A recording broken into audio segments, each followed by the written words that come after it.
Hechos 16, 31, 34. Y ellos, Pablo y Silas, dijeron al carcelero de Filipos: cree en el Señor Yeshua, el Mesías, y serás salvo tú y tu casa. Y él se regocijó por haber creído en Dios con todos los suyos. Estos versículos son utilizados por los trinitarios para, de alguna forma, intentar probar que Yeshua, el Mesías, y el Todopoderoso, Yud-Kei Vav-Kei, significan lo mismo. Pero notemos que al carcelero de Filipos se le anima a creer en Yeshua y luego el texto nos dice que él y su familia creyeron en Dios. La lógica es interesante, pero no para este caso.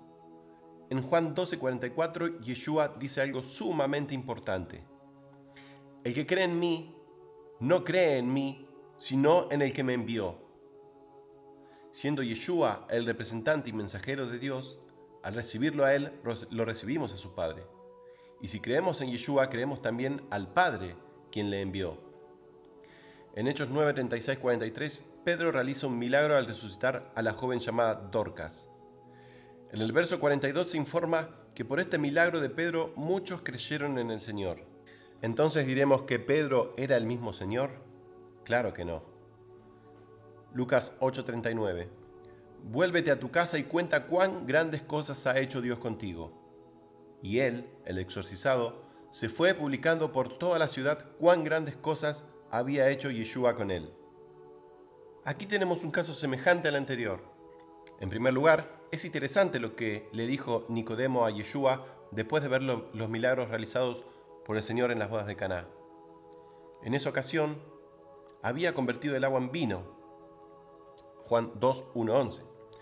La confesión de Nicodemo fue: Rabí, sabemos que has venido de Dios como maestro, porque nadie puede hacer estas señales que tú haces si no está Dios con él.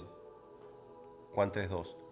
Notemos que Nicodemo no creyó que Yeshua fuera Dios, simplemente porque había hecho los milagros. Él admitió que Yeshua era maestro y que Dios estaba con él, dándole el poder para hacer maravillas. En segundo lugar, en Juan 5:19, Yeshua admitió que no podía hacer nada por sí mismo, sino lo que veía hacer al Padre.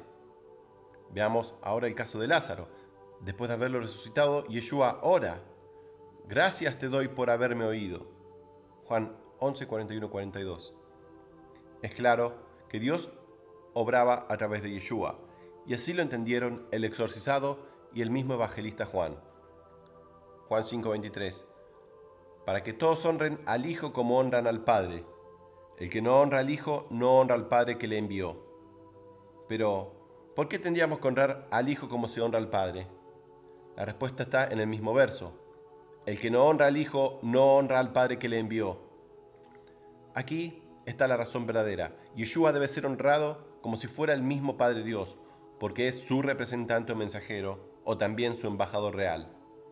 Él vino como hijo del rey, un príncipe, un nombre real.